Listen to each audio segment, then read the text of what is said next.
求助，并不是无药可医，只是那药材昂贵，需要一味稀罕的牡丹皮。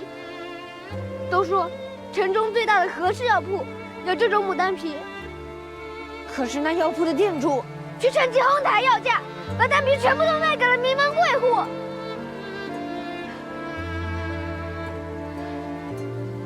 你是不是记错了呀？我没记错，我记得很清楚。当时爷娘带着我，还有全村的人，在药铺外跪了好几日，却被告知丹皮都用完了。可我分明看着他们捧着药包上了马车。吴伯说，种牡丹的人见死不救，他手中的丹皮便与毒药无异，不是天灾害死了大家，和氏药铺才是杀人的恶鬼，是我们的仇人。别胡说！小宝儿怎么回事？没胡说。别说。阿康，当年吴伯救了你们之后，你们为何来了长安？是阿兄带我们来的。是蒋长阳？嗯。吴伯喂我吃了药，夜里我迷迷糊糊的醒来，竟看到他上了吊。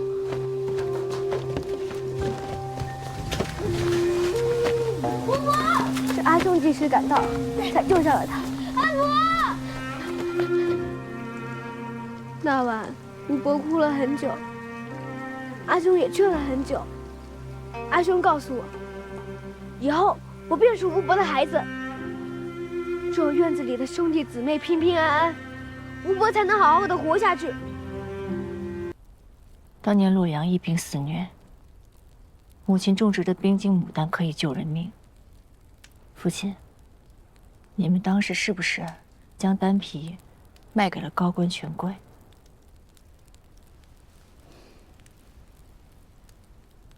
我来的路上一直在想，我从小到大敬仰爱戴的父母，怎么会是那种贪得无厌、见死不救之人？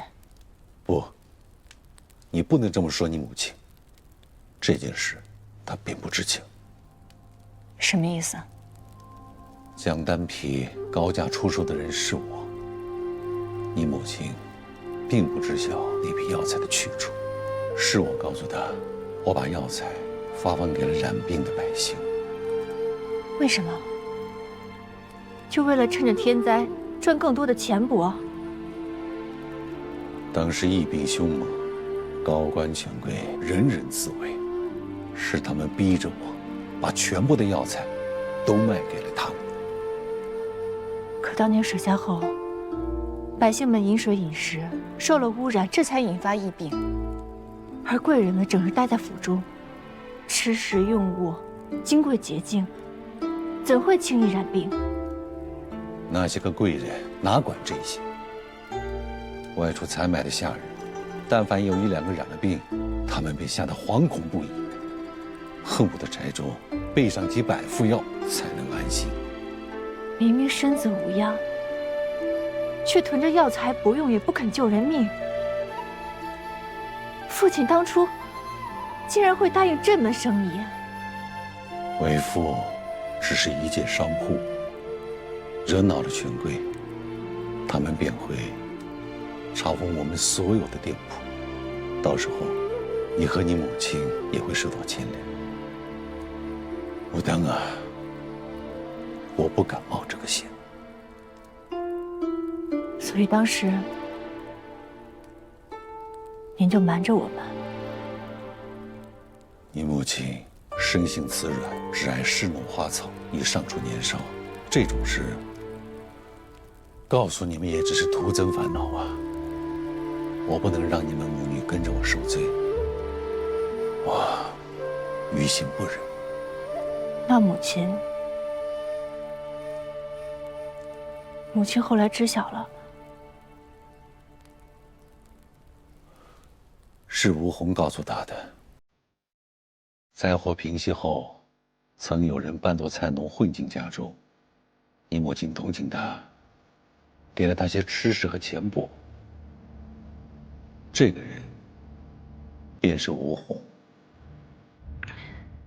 怎会如此？若是按时服药，不出几日就该好转。这名贵的药，只有高门大户能吃得起。我等这样的贱民，怎配销售？何氏药铺的丹皮，都是无偿分发，有何高贵低贱之分？无偿，夫人，你对此药的价格，当真是一无所知吗？难道我的丹皮被高价卖给了患病百姓？若能高价买到也罢，你那些药根本不会卖给寻常百姓，而是送进了高官权贵的府中。怎会如此？这救命的药一包难求，正是个发财的好机会。看来，那何店主也没有告诉你实情啊。外面早已尸横遍野，若是半月之前，何家药铺前确实跪满了人，从早到晚不停地磕头只求一包药。可如今，那些求药的人早已下了黄泉，在那些冤魂当中，就有我的一家老小。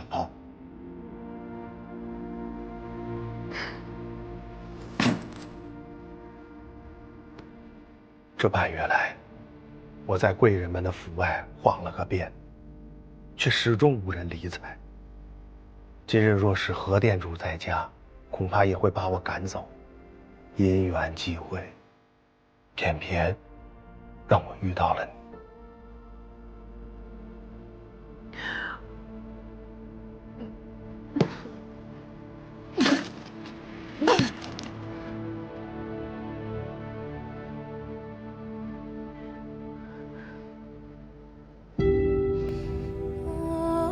我在茶里下了毒，夫人，报官吧，要杀要剐，听凭处置。命运弄人呐！我本想为我的家人报仇，可谁知你作为这药的源头，却对此事毫不知情。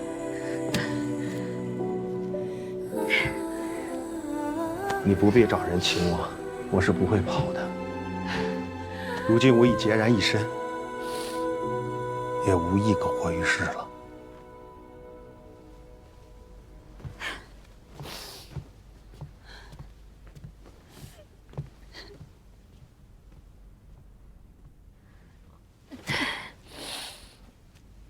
这是最后一点冰晶牡丹的根皮，不知此刻还有没有人需要它？夫人，你这是何意？你走吧。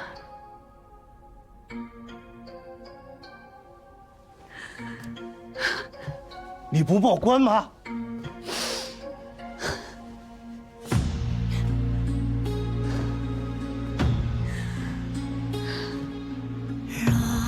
水滴尽月色浓，流淌成炙热长河。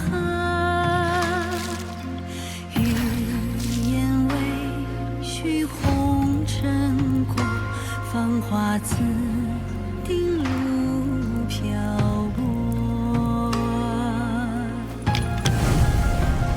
蓦然凡尘所，七岁素颜忘采，笑看风雨泛尘埃。